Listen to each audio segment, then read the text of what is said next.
isn't necessarily betrayal. This is human nature under pressure.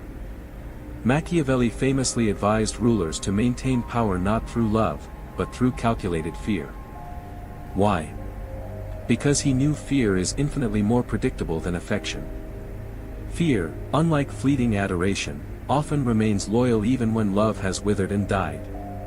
In stark terms, people are more reliable when they need something from you than when they like you. It's a harsh truth. But it's profoundly liberating. Once you internalize this, you stop bleeding for fair-weather companions. You stop exhaustively explaining yourself to those determined to misunderstand you. Most importantly, you stop being shocked when loyalty evaporates the instant you cease to be advantageous. You begin to move like a tactician, kind, but never naive, open, but never blind, generous, but never exploitable. This is the first law of Machiavellian power: don't depend on loyalty. Understand its inherent expiration date. No one is your friend, not in the idealized way you might hope. But once you accept this, truly, deeply accept it, you gain the most formidable advantage of all: independence from illusion. Kindness, a double-edged sword. We're raised to believe kindness is an intrinsic virtue, a universal good, that being gentle, accommodating, and agreeable will open every door and earn every ounce of respect. But Machiavelli knew better. He understood that kindness, when not wielded strategically, is frequently mistaken for weakness. He recognized that in the theater of power, niceness isn't admired, it's exploited. This isn't a call to cruelty. It's a stark warning: if your goodness isn't forged with strength, it becomes your leash. We've all witnessed this narrative unfold. The person who constantly bends backward to please others, always agreeable, perpetually saying yes. They believe they're embodying nobility, earning adoration. But beneath the surface, a different dynamic takes hold. People begin to perceive them as harmless, predictable, replaceable. They start to expect compliance. They relentlessly test boundaries. They scoff at silence. And the harder they try to please, the more invisible they become. Machiavelli would identify this as a fatal flaw, or to those who care least about your well-being. When you lead with niceness, hoping it will protect you, you become a tool. A stepping stone. A phantom people forget once they've extracted what they needed.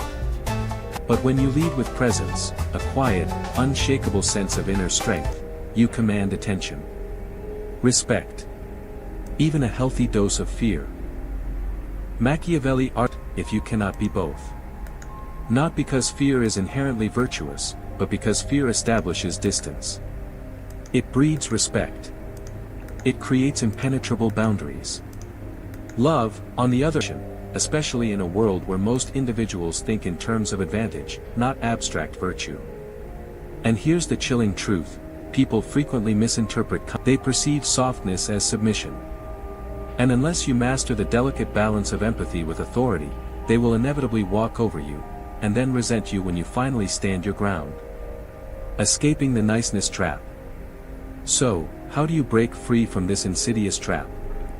You must learn to master what Machiavelli termed appearance: to be kind when it serves your purpose, cold when it shields you, generous when it fortifies your position, and ruthless when your very survival demands it. This isn't about living a disingenuous life. It's about recognizing that in a world teeming with opportunists, absolute transparency is a dangerous liability. The person who bears their soul to everyone ends up betrayed. The person who exposes their entire strategy gets sabotaged. The person who pleads for approval never truly earns it. Niceness without strategy is a lamb wandering into a wolf's den. Why does kindness so often attract abuse? Because many individuals are constantly testing the boundaries of every person they encounter, consciously or subconsciously. They push. They prod. They press, relentlessly searching for where the line is drawn. And if you never draw that line, they conclude that no such boundary exists. They won't vocalize it, but internally, the thought forms: this person won't stop me. This person fears confrontation. I can take more. And they will. Not because they are inherently evil, but because people respond to what you tolerate. If you permit someone to interrupt you, they will continue. If you perpetually give more than you receive, they will come to expect it. If you never utter the word no, you are not seen as generous, you are seen as weak. Niceness becomes a self-imposed cage. Machiavelli's strategic kindness. So, what would Machiavelli advise? He would tell you to cherish your kindness, but to weaponize it. Let it be a strategy, not an automatic default. Offer your generosity only to those who genuinely respect the value of your gift. Speak softly, but understand when to deploy silence as a potent form of power. Assist others, but never at the expense of your own dignity. And most importantly, be unpredictable. Machiavelli believed unpredictability was one of the most powerful forms of protection. When people cannot anticipate your response, when they are uncertain whether your smile conceals steel, they tread carefully. They respect your personal space. But if your response is always mesmerized, a puppet whose strings they can effortlessly manipulate. There's a dangerous myth that equates being feared with being evil, that strength and kindness are mutually exclusive. But that is a fabrication spun by those who dread losing control over you. True power resides in embodying both, a person capable of profound kindness, yet unafraid to inspire awe and even fear. A person who leads with compassion but never bows for scraps. A person who smiles, but not for the purpose of being liked. This is how you break free from the niceness trap by becoming sovereign. So remember this. Your kindness should be a gift, not an obligation. Your empathy should be chosen, not expected. And your approval should be earned, never assumed. Because when kindness is inextricably paired with strength, it becomes divine. But when kindness is all you are, the inevitability of betrayal. Betrayal rarely originates from strangers. It emerges from those you once shared laughter with, confided in, and fiercely protected. And that, chillingly dating. It doesn't feel like an overt attack. It feels like a slow, insidious poison, subtly administered behind a familiar smile. Machiavelli grasped a fundamental truth that most people stubbornly refuse to accept: loyalty is not eternal. It is conditional, fragile, and perpetually negotiable. The notion that your friends, your partners, even your most trusted confidants, could one day act against your interests is profoundly unsettling. But it is also the undeniable genesis of wisdom. Because once you comprehend the chilling psychology of betrayal, you cease expecting unconditional loyalty, and you begin constructing an unbreakable strategy. Let's dissect this further. Human beings are inherently opportunistic. We are fundamentally wired to seek comfort, security, validation, and power, and we will frequently switch allegiances the moment an alternative path offers a greater reward. We cleverly cloak this tendency in morality, in lofty ideals, in noble justifications. But at its core, the mechanism is simple: people pursue advantage. And advantage, by its very nature, is fluid. One day, you are the dominant player on the board, the gravitational center around which others orbit. Emerges, more useful, more valuable, more threatening. And in that precise moment, loyalty subtly, begins to whisper behind your back. That ally who swore eternal support stops returning your calls. That lover who once uttered, "forever," starts to withdraw, their gaze wandering to someone else. They don't betray you because you failed them. They betray you because they perceive a greater gain from someone else. And the depth of your shared history? It becomes utterly irrelevant. In the brutal arena of power, history is merely a memory, and people will ruthlessly rewrite it in a heartbeat if it serves their immediate survival. Machiavelli's chilling admonition: never trust in affection alone. He advised rulers, and by extension, anyone who wields influence, to assume that betrayal is an ever-present possibility. Not to succumb to paranoia. The gravest error you can commit is to presume loyalty is a permanent fixture. Because here's the unvarnished truth. When your power wanes, so too does their presence. When their envy escalates, so too does their silent desire to see you fall. This isn't cynicism. It's psychological realism. We all carry shadows within us, hidden desires for dominance, for recognition, for even quiet revenge. Sometimes, even your closest friend harbors a simmering resentment, a jealousy they never articulate aloud. They smile. They offer support. They laugh with you. But deep beneath that facade, they secretly hope you'll stumble. Not necessarily out of malice, but because your very light casts a shadow on their own sense of worth. And if ever presented with the chance to elevate themselves by dimming your shine, many will seize it without hesitation. Strategies for the inevitable. So, what do? First, stop idealizing people. When you place others on a pedestal, you grant them unearned power. When you demand purity, you willfully ignore glaring warning signs. When you blindly assume loyalty, you cease to observe with the necessary vigilance. Instead, meticulously observe people's behavior over time. Do they only offer support when it's convenient for them? Do their private remarks about you differ wildly from their public ones? Do they compete with your successes rather than genuinely celebrating them? These are not insignificant details. Second, do not rely solely on fragile emotional bonds. Cultivate value that others genuinely need, indispensable skills, far-reaching influence, critical resources. When you are truly indispensable, people will think twice before turning on you, because betrayal suddenly becomes prohibitively expensive. Machiavelli understood that true power resides not in sentimental affection, but in control, not in being loved, but in being absolutely necessary. Third, do not retaliate emotionally. When betrayal inevitably strikes, and it will, do not collapse. Do not beg. Do not fruitlessly seek closure. Understand it for what it is, a significant shift in the power dynamic. And then, pivot strategically. Withdraw. Recalibrate. Fortify your position.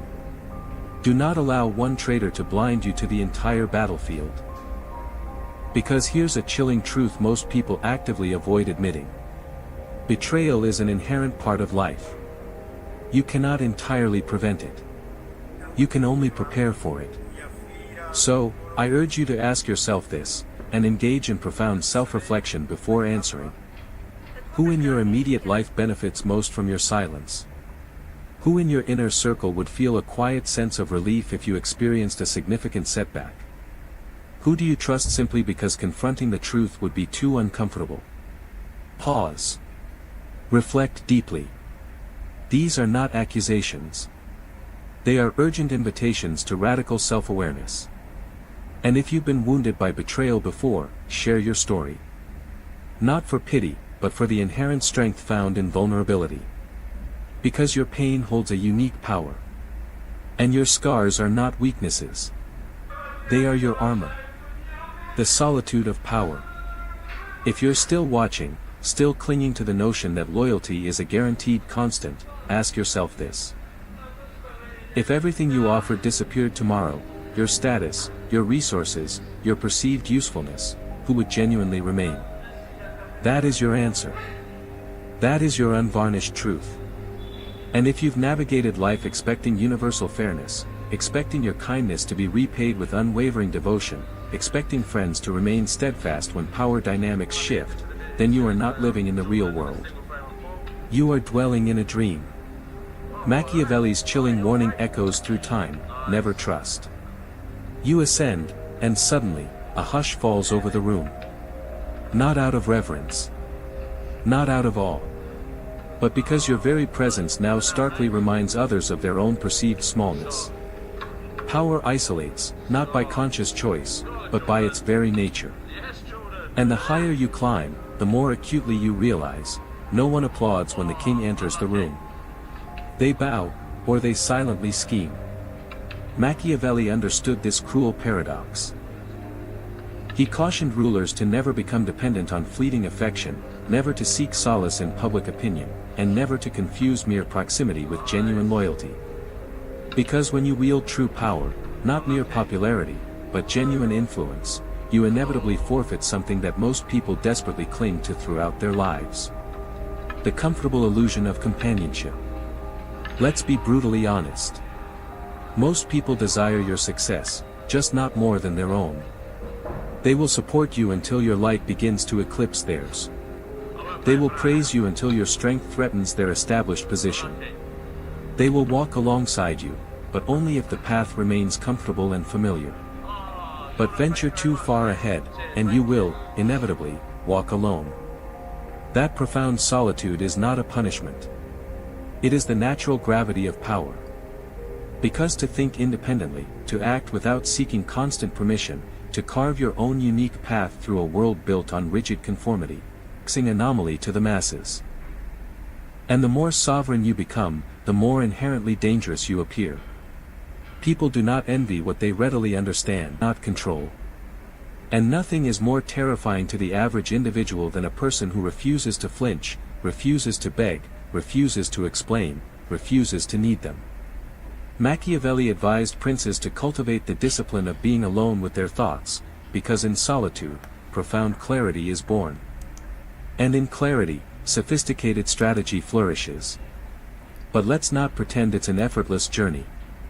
There is an inherent coldness to sovereignty. It demands walking without the comfort of applause. It necessitates making decisions that will never earn you public praise. It requires the courage to utter no when everyone expects an automatic yes. It means inevitably losing people, not because you inflicted harm, but because you simply stopped needing them. Here's the harsh truth. Most relationships are fundamentally based on mutual need. Remove the need, and you often sever the bond. Grow strong enough to genuinely rely on no one, and observe how many gracefully vanish from your orbit. But grasp this profound insight. That resulting emptiness is sacred. Because in that profound silence, in that complete detachment from social craving, you unearth the most potent enough. Not in a motivational poster kind of way, but in sense. You possess within you the innate capacity to stand alone, and still decisively move the world. Solitude is independence. Solitude does not equate to isolation. It means independence. It means becoming your own wisest counsel. It means more than the fickle opinions of the crowd. When you no longer crave external validation, manipulatively chase approval, true freedom begins. When you no longer